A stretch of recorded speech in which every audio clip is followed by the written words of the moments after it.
Perfect. Right there. Stop. Come back a little bit. All right, you're good. That's fine. Yeah, this car's long.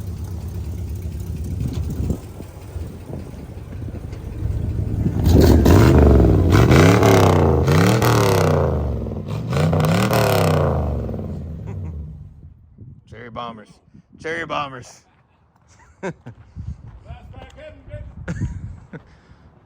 Hey guys, welcome back to the channel.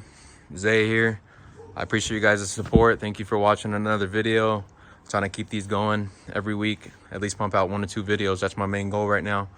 Let's get into it. So this is my dad's 1965 Impala Super Sport. Originally, he bought it back in 2007.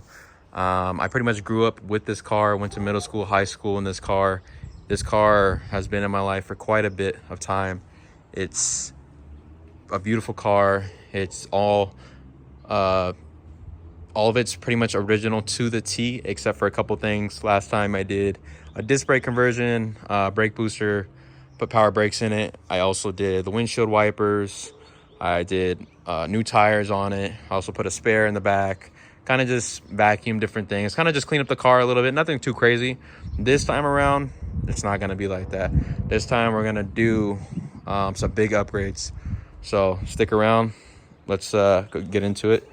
So, get back. Sorry.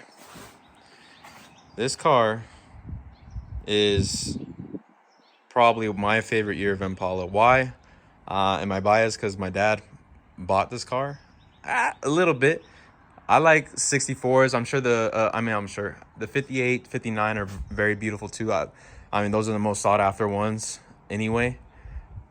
But I do like this car in terms of these things can play both sides of the game. They can be play lowriders or they can even play in as straight muscle cars. I've seen there was a dude on Instagram that I followed about, I don't know, like probably about like 7 years ago or so. My bad, not 7 years ago. Yeah, I think about 7 years ago. He had a LS version, or he had a LS in one of these. Of course, me personally, I don't think I would put an LS in it. I know a lot of people do put LSs in things. This car, I think I would rather put a big block or something like that, or even just a mile 350 build would even cut it too. The 283 is cool. We're gonna be sticking with this 283 for now, but there will be some modifications done to this 283. So let me get up under the hood here. This 283 here is pretty much all stock. Nothing has been changed in this car as far as I know of. I haven't been inside the motor to actually see in terms of any differences from a stock 283. Let's see here. Just kind of going over everything. Original radiator, original manifold. I'm not sure about these. My dad said that these did come original on the car. I had somebody else tell me that this was an old hot rod drag racing thing where it would limit the torque from a motor, especially if you had a bigger motor in here. It kind of limited that any type of torque of the motor, which, I mean, the motor mount should be doing a lot of that, but I don't know if the motor mounts, the design of them, really did the job. So if anybody can enlighten me on this, let me know so I know from my knowledge. Wires obviously that need to be corrected here, kind of a bit of corrosion that we're going to go over. The main goal is, of course, to pull this motor out of this car. We're going to be doing from the top up. We're not going to be changing anything in the bottom end. Bottom end's going to stay completely stock. It's going to stay original. We're going to do from the top end up. We're going to be doing heads, or not heads. We're going to be cleaning up the heads. We're going to be also doing new seals, head gaskets, intake gaskets. Valve covers might be the same. Just going to sand them down, repaint them. Headers, long tube headers. Going to be upgrading the ignition system, new distributor, new MSG ignition coil, new intake cleaner, air intake cleaner. We're going to be doing alternator, all that stuff's going to be brand new. Serpentine belts, the pulleys. We're going to see the condition of the pulleys and see if we can get away and polish some things. If whatever parts that are able to be restored and polished, I will try to restore and polish them. That's my main goal here, is to Not only is it going to be something that's kind of a resto mod, it's going to be something that's going to be practical, not overdone. It's just going to be something just to give the motor some love, make it look good. It's not going to be a full resto mod. The plan is to do our best, but it's not going to be a full frame off like you see, of course, in all the badass videos that people do. We're still on a budget here with this motor. Like I said before, this is the master cylinder brake booster that I upgraded last time. Had to tie into the intake there for the brake booster hose. Had a little T-fitting that I got off Amazon that worked pretty well. Let's see. Just going over everything again.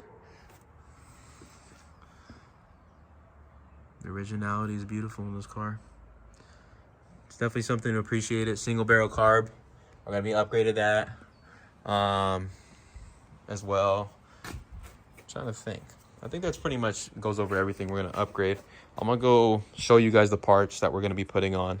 That way you guys know what's actually gonna be going on. Because I know there's things I'm missing. You can practice for these things so many times, but odds are you always forget something.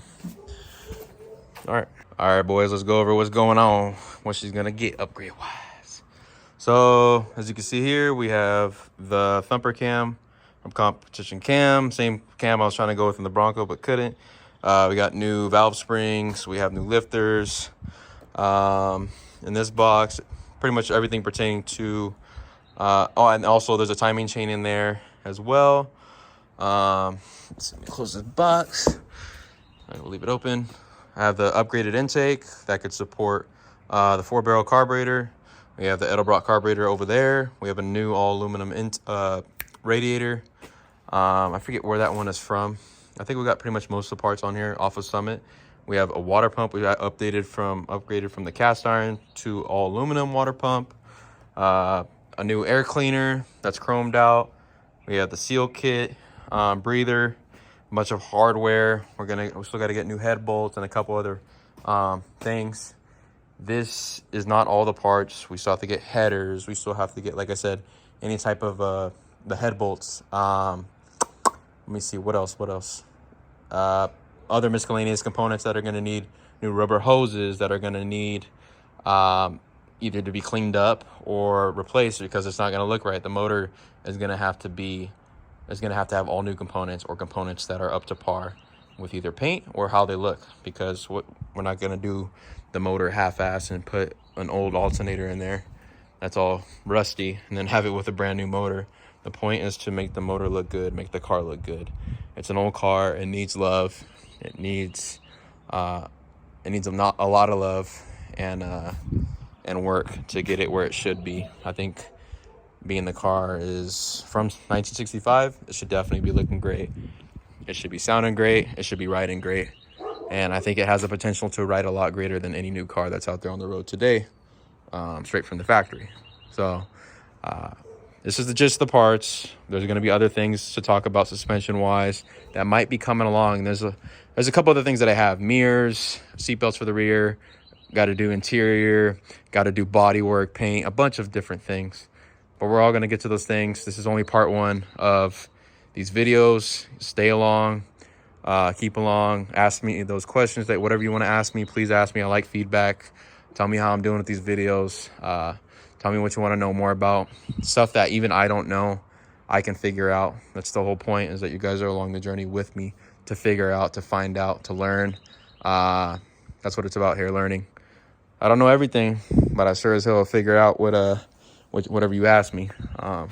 So thanks again, guys, for the support. I appreciate the support, appreciate the love. Keep following, keep subscribing. Maybe soon we'll be seeing this baby running good.